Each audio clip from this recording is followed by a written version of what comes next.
రక్తదానం ఎందుకు ఇప్పుడు ఇవాళ నా బర్త్డే సందర్భంగా నాకు శుభాకాంక్షలు చెప్పిన మీడియా మిత్రులకి, నా స్టాఫ్ కి, నా బంధుమిత్రులకి, నా ఫ్రెండ్స్ కి మరియు నా రాష్ట్ర వ్యాప్తంగా ఉన్న నా అభిమానులకి నేను ఈ సందర్భంగా ధన్యవాదాలు చెప్తున్నాను.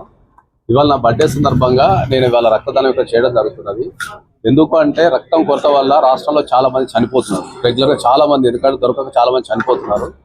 రెండోది ఏంటంటే ఈ రక్తదానం మీద చాలా మందికి అపోహలు, అనుమానాలు, తర్వాత అవగాహన లేకపోవడం వల్ల చాలా ఇబ్బందులు, రక్తం దొరక చాలా ఇబ్బందులు ఎదుర్కొంటున్నారు. కాబట్టి ఈ బర్త్డే సందర్భంగా నేను ఒక 30 మందితోని నిమ్స్ వారి సహకారంతో మా రెగ్యులర్గా ఇచ్చే రక్తదానం చేసే మా మహేంద్ర అన్న గారి, నా ప్రవీణ్ అన్న గాని మీ అందరం కలిసి ఇక్కడ రక్తదానం శిబిరాన్ని ఏర్పాటు చేయడం జరిగింది.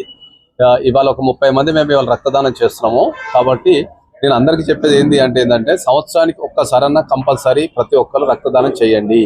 రక్తదానం చేయడం వల్ల మీకు ఎటువంటి ఆరోగ్య సమస్యలు కానీ లేకపోతే మీకు ఎటువంటి వ్యాధులు రావడం కానీ అట్లా ఏమి ఉండదు.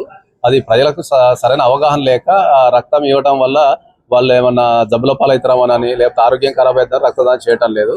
కాబట్టి నేను అందరికీ రిక్వెస్ట్ చేస్తున్నా ఏంటంటే మీరు రక్తదానం ఇవ్వటం వల్లనే మీ ఆరోగ్యం బాగుంటుంది. కాబట్టి సంవత్సరానికి ఒక్కసారన్నా మీ బర్త్డే రోజు కానీ మీ మంచి రోజు కానీ ఏ రోజైనా పర్లేదు, ఎవరైనా సరే ఆపదలో ఉన్నప్పుడు దగ్గరలో ఉన్న హాస్పిటల్కి వెళ్ళి రక్తదానం చేయమని కోరుకుంటున్నాను. ఒక 30 మంది రక్తదానం చేయడం జరుగుతుంది. ఇక్కడ దగ్గర ఒక 30 నుంచి 40 యూనిట్ల వరకు మన నిమ్స్ హాస్పిటల్ కి మనం ఈ రక్తాన్ని మనం డొనేట్ చేయడం జరుగుతుంది. నిమ్స్ హాస్పిటల్లో ఎవరన్నా రక్తం కావాల్సిన వాళ్ళు ఉంటే దీన్ని ఉపయోగించుకోవచ్చు.